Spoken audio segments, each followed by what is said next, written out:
by allowing Maccabi Tel Aviv to play their game this evening, they have essentially greenlit and sports-washed a genocide. Frankly, I don't think it's got anything to do with football. I think this decision was made on the wishes of frankly, a racist mob who hate Jews, who don't want Jews to come to the city, and the authorities in this country who essentially gave in to their demands. When it's Ukraine or when it was BLM, they combined politics and sport. They kneeled down and put their fists up, and for Ukraine, every match they'll come out with the Ukrainian flags and they'll show solidarity.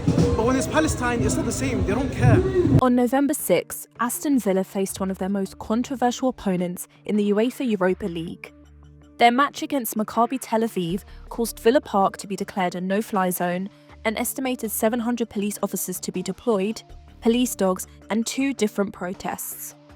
Some gathered to protest against the Birmingham authorities' decision to ban the Maccabi fans, whilst others protested Israel's presence in sport as a whole. I think that this game shouldn't have gone ahead in the first place.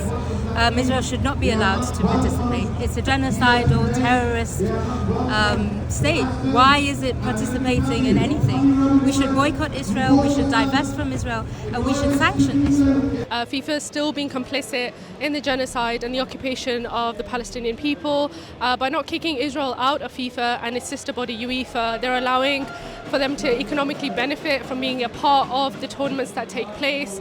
The fact that they're able to play here in the heart of the nation in Birmingham today is a disgrace.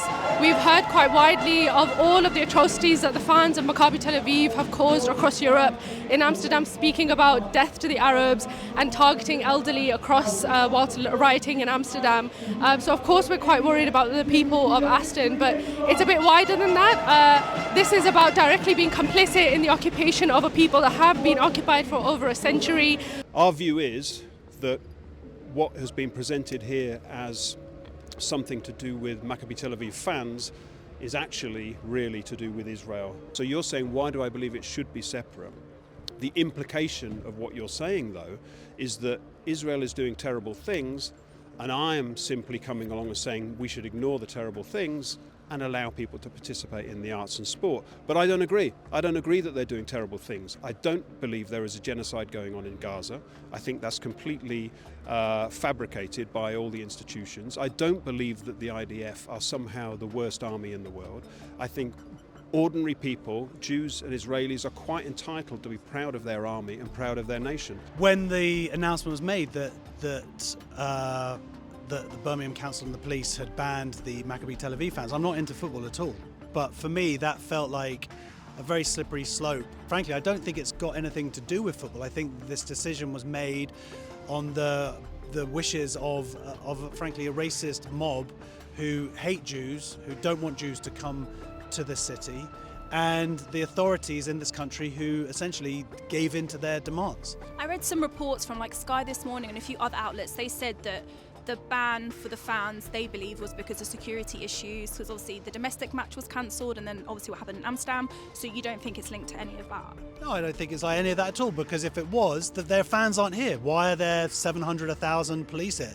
When national teams are involved in competitions like this, it's an honour. And we're saying that they're a valid team and they're a valid nation. And I think that we have to make a stand when nations are doing things like Israel is doing and committing that genocide, that horrific bombing of Gaza, but also wiping out, grabbing land in West Bank. They need to be sanctioned.